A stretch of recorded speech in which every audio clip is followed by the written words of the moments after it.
Hello everyone, एक बार फिर से स्वागत है आपका मेरे यूट्यूब चैनल पर। तो साथियों, आज हम लेकर आए हैं सामाजिक विज्ञान, सामाजिक एवं राजनीतिक जीवन पुस्तक जो कक्षा 8 भाग 3 की है। इसके चैप्टर संख्या 10 कानून और सामाजिक न्याय के इस पाठ के प्रश्न तथा उनके उत्तरों का इस वीडियो में अध्यापन करेंगे। तो साथियों, वीडियो शुरू करने से पहले अगर आप मेरे चैनल पर नए हैं, चैनल को सब्सक्राइब जरूर कीजिएगा तथा बेल आइकन जरूर प्रेस करें ताकि जब भी मेरा नया वीडियो है आप तक नोटिफिकेशन सबसे पहले पहुंचे। शुरू करते हैं पाठ्य पुस्तक के प्रश्न। क्वेश्चन नंबर 1 देखते हैं। दो मजदूरों से बात करके पता लगाइए उन्हें द्वारा तय किया गया न्यूनतम वेतन मिल रहा है या नहीं।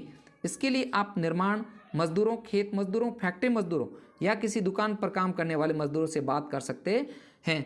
तो विद्यार्थियों, यह जो प्रश्न है इसका उत्तर स्वयं आपको अपने प्रोजेक्ट के तहत स्वयं करना है या मजदूरों से राय लेकर के आपको करना है। नेक्स्ट है 2 नंबर क्वेश्चन देखते हैं।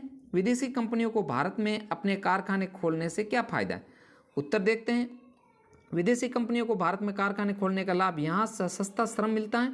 अगर ये कंपनी अमेरिका या किसी और विकसित देश में काम करे तो उन्हें भारत जैसे गरीब देशों के मजदूरों के मुकाबले वहाँ के मजदूरों को ज़्यादा वेतन देना पड़ेगा। भारत में न केवल वे कम कीमत पर काम करवा सकती हैं बल्कि यहाँ के मजदूर ज़्यादा घंटों तक भी काम कर सकते हैं। तीसरे, यहाँ मजदूरों के लिए आवास जैसी दूसरी चीज़ों पर भी खर्चे की ज़्यादा जरूरत नहीं होती। इस तरह ये कंपनियाँ यहाँ कम लागत पर ज़्यादा मुनाफा कमा सकती हैं। चौथे, लागत में कमी लाने के लिए यहाँ सुरक्षा उपायों की भी अनदेखी की जा सकती है। यहाँ बेरोजगारी इतनी ज़्यादा है कि थोड़ी सी तनख्वाह के बदले न जाने कितने लोग असुरक्षित स्थिति में काम करने के लिए तैयार हो जाते हैं।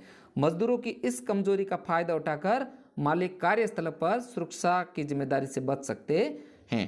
नेक्स्ट है 3 नंबर क्वेश्चन। क्या आपको लगता है भोपाल गैस त्रासदी के पीड़ितों को सामाजिक न्याय मिला है? चर्चा कीजिए। 3 नंबर क्वेश्चन का उत्तर देखते हैं। भोपाल गैस लीक त्रासदी से पीड़ित लोगों को सामाजिक न्याय नहीं मिला। 36 साल बाद भी लोग न्याय के लिए संघर्ष कर रहे हैं। स्वास्थ्य सुविधाओं, यूनियन कार्बाइड के जहर से ग्रस्त लोगों के लिए नौकरियों की मांग कर रहे हैं। वे यूनियन कार्बाइड के चेयरमैन एंडरसन को सजा दिलाने के लिए आज भी आंदोलन कर रहे हैं, लेकिन एंडरसन को सरकार अभी तक सजा नहीं दिला सकी। इन्हें अभी तक पर्याप्त क्षतिपूर्ति की राशि भी प्राप्त नहीं हो। नेक्स्ट है साथियों 4 नंबर क्वेश्चन। जब हम कानूनों को लागू करने की बात करते हैं तो इसका मतलब होता है कानूनों को लागू करने की जिम्मेदारी किसकी है, कानूनों को लागू करना इनका महत्वपूर्ण क्यों है। उत्तर देखते हैं।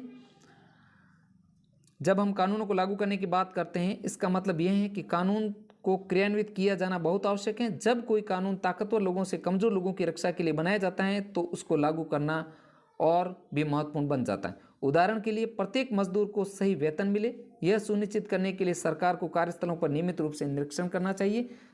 तो अगर कोई कानून का उल्लंघन करता है उसे सजा देनी चाहिए। इस प्रकार कानूनों को लागू करने की जिम्मेदारी सरकार की है। सरकार के साथ साथ आम लोगों को भी दबाव डालकर सरकार और निजी कंपनियों के पालन बाध्य करना चाहिए। यदि कानूनों को कानून नहीं करवाया जाएगा तो शक्तिशाली लोग कानूनों को लागू रहेंगे और शक्तिहीनों का शोषण जारी रहेगा। नेक्स्ट साथियों 5 नंबर क्वेश्चन। कानून के जरिए बाजारों को सही ढंग से काम करने के लिए किस तरह प्रेरित किया जा सकता है? अपने जवाब के 2 उदाहरण देंगे। उत्तर है बाजार में मजदूरों का शोषण न हो, उनको वाजिब मेहनताना मिले। इस बात को सुनिश्चित करने के लिए सरकार ने जहां न्यूनतम वेतन का कानून बनाया, उसी तरह बाजार में उत्पादकों और उपभोक्ताओं के हितों की रक्षा करने के लिए भी कानून, सुरक्षा कानून बनाए गए। इन कानूनों के जरिए मजदूर, उपभोक्ता और उत्पादक तीनों के संबंधों को इस तरह से संचालित किया जाता है कि उनमें किसी का शोषण न हो। इन कानूनों के जरिए इस बात की कोशिश की जा सकती है कि बाजार में अनुचित तरीकों का अंकुश लगाया जा सके। नेक्स्ट है साथियों 6 नंबर क्वेश्चन। मान लीजिए आप एक रासायनिक फैक्ट्री में काम करने वाले मजदूर हैं। सरकार ने कंपनी को आदेश दिया यह वर्तमान जगह पर 100 किलोमीटर दूर किसी दूसरे स्थान पर अपना कारखाना चलाए। इससे आपकी जिंदगी पर क्या असर पड़ेगा? आपकी राय पूरी कक्षा के सामने पढ़कर सुने। तो उत्तर रहेगा प्रदूषण फैलाने वाली रासायनिक फैक्ट्री को वर्तमान जगह से 100 किलोमीटर दूर पर किसी दूसरे स्थान पर ले जाने से आदेश से फैक्ट्री में काम करने वाले मजदूरों की रोजी रोटी भी खतरे में पड़ सकती है। इसलिए सरकार को चाहिए ऐसे पर्यावरण की सुरक्षा संबंधी आदेशों को देने के साथ ही मजदूरों की सुरक्षा के बारे में भी ध्यान दे। इस संदर्भ में आप अपनी राय बना सकते हैं। अपनी राय को अपनी कक्षा के सामने पढ़ करके भी सुना सकते हैं। नेक्स्ट है क्वेश्चन नंबर 7। इस इकाई में आपने सरकार की विभिन्न भूमिकाओं के बारे में पढ़ा, इनके बारे में एक अनुच्छेद लिखी। तो उत्तर देखते हैं। बाजार में हर जगह लोगों के शोषण की संभावना रहती है, चाहे वे मजदूर हो या उपभोक्ता हो या उत्पादक। लोगों को इस तरह के शोषण से बचाने के लिए सरकार कुछ कानून बनाती है। इन कानूनों के जरिए इस बात की कोशिश की जाती है कि बाजार में अनुचित तौर तरीकों पर अंकुश लगाया जाए। कानून बना देने के बाद सरकार को यह भी सुनिश्चित करना होता है कि कानूनों को लागू किया जाए ताकि ताकतवर लोगों से कमजोरों की रक्षा की जाए। कानून के क्रियान्वयन को सुनिश्चित करने के लिए सरकार कार्यस्थलों पर नियमित रूप से निरीक्षण करती है। अगर कोई कानून का उल्लंघन करता है तो उसको सजा देती है। इन कानूनों को बनाने और लागू करने और कायम करने के लिए सरकार व्यक्तियों या निजी कंपनियों की गतिविधियों को नियंत्रित कर सामाजिक न्याय को सुनिश्चित करती हैं। इस प्रकार सरकार को न केवल सही कानून बनाना चाहिए बल्कि उनको सही ढंग से लागू भी करना चाहिए। अगर कानून कमज़ोर हो और उनको सही ढंग से लागू न किया जाए तो उसको भारी नुकसान हो सकता है। भोपाल गैस त्रासदी इस बात का सबूत है। नेक्स्ट साथियों, 8 नंबर क्वेश्चन, अपने इलाके में पर्यावरण को दूषित करने वाले स्रोत कौन से हैं? तो इसका के तहत हवा, पानी व मिट्टी। प्रदूषण के संबंध में चर्चा करें। प्रदूषण को रोकने के लिए किस तरह के कदम उठाए जाएं, आपको पास हो जाए।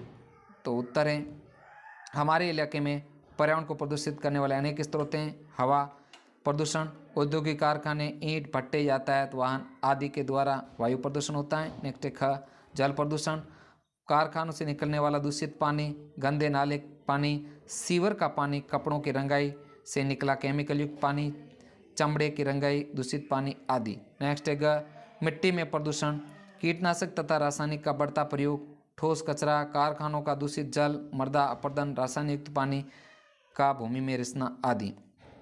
प्रदूषण को रोकने के लिए निम्न कदम उठाए गए हैं। 1 नंबर है कदम, पर्यावरणवादी कार्यकर्ताओं तथा अन्य लोगों को इस दबाव से निपटने के लिए भोपाल त्रासदी के बाद भारत सरकार ने पर्यावरण के बारे में नए कानून बनाए। पर्यावरण को नुकसान पहुंचाने के लिए प्रदूषण फैलाने वाले को ही जिम्मेदार माना जाए। नेक्स्ट है, अदालतों ने स्वस्थ पर्यावरण के अधिकार को जीवन के मौलिक अधिकार का हिस्सा बताते हुए फैसलों में कहा कि जीवन का अधिकार संविधान के अनुच्छेद 21 के तहत एक मौलिक अधिकार है। इसे प्रदूषण मुक्त हवा और पानी का अधिकार भी शामिल है। नेक्स्ट 3rd नंबर पॉइंट, सर्वोच्च न्यायालय ने अपने कई फैसले में यह आदेश दिया कि दिल्ली में डीजल से चलने वाले सार्वजनिक वाहन सीएनजी ईंधन का इस्तेमाल करें। इन प्रयासों से दिल्ली जैसे शहरों के वायु प्रदूषण में काफ़ी गिरावट आई। प्रदूषण रोकने के लिए एक सुझाव यह दिया गया कि हम कारखानों में ज़्यादा स्वच्छ तकनीकों प्रक्रियाओं को अपनाने पर जोर दें तथा प्रदूषण फैलाने वालों पर जुर्माना लगाएं। रासायनिक खाद कम प्रयोग करना चाहिए, अधिक वृक्षारोपण करना चाहिए। नेक्स्ट साथियों 9 नंबर क्वेश्चन, पहले पर्यावरण को किस तरह देखा जाता था, अब सोच में कोई बदलाव आया है, चर्चा कीजिए। तो उत्तर होगा, पहले पर्यावरण को एक मुक्त चीज़ माना जाता था। किसी भी उद्योग को हवा पानी में प्रदूषण छोड़ने की खुली छूट मिली हुई थी, चाहे नदियाँ हो, हवा हो, भूमिगत पानी हो। पर्यावरण प्रदूषित हो रहा है, लोगों की सेहत के से खिलवाड़ किया जा रहे हैं। ढीले सुरक्षा मानकों से न केवल यूनियन कार्बाइड को फायदा मिला बल्कि उसे प्रदूषण से निपटने के लिए पैसा भी खर्च नहीं करना पड़ा। भोपाल त्रासदी ने पर्यावरण के मुद्दों को अगली कतार में ला दिया। पर्यावरणवादियों के दबाव से निपटने के लिए भारत सरकार ने पर्यावरण के बारे में नए कानून बनाए जिसमें पर्यावरण को नुकसान से पहुंचाने के लिए प्रदूषण फैलाने वालों को जिम्मेदार ठहराया गया।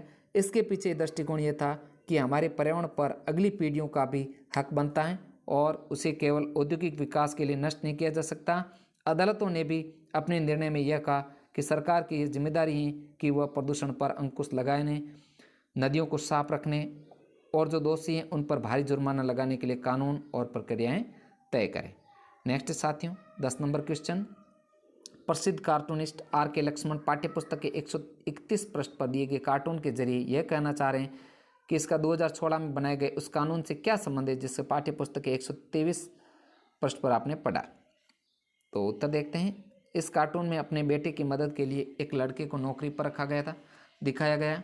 यह 2016 के उस कार्टून का उल्लंघन है जिसमें 14 साल के कम उम्र के बच्चों को सभी व्यवसायों तथा किशोरों 14 से 18 वर्ष के जोखिमवादी व्यवसायों और प्रक्रियाओं में नियोजन के लिए प्रतिबंध है। ऐसा करना एक संज्ञेय अपराध माना गया। इस कार्टून के जरिए कार्टूनिस्ट इस बात पर व्यंग्य कर रहे हैं कि महिला एक तरफ बच्चों पर बोझ को बुरा बतला रही हैं तो दूसरी तरफ अपने बच्चे के लिए दूसरे बालक पर बोझ डाल रही। यह कार्टून 2016 के कानून का भी मखौल उड़ाता नजर आ रहा है। तो साथियों इस प्रकार इस वीडियो में हमने कक्षा 8 के पाठ्य पुस्तक सामाजिक विज्ञान के पाठ संख्या 10 कानून और सामाजिक न्याय के प्रश्न तथा उनके उत्तरों का अध्यापन किया। साथियों, वीडियो कैसा लगा? वीडियो अगर अच्छा लगे तो वीडियो को लाइक तथा शेयर जरूर कीजिए ताकि हमें मोटिवेशन मिलता रहे। साथियों, वीडियो देखने के लिए आपका दिल से धन्यवाद। मिलते हैं अगले नए वीडियो के साथ में। धन्यवाद।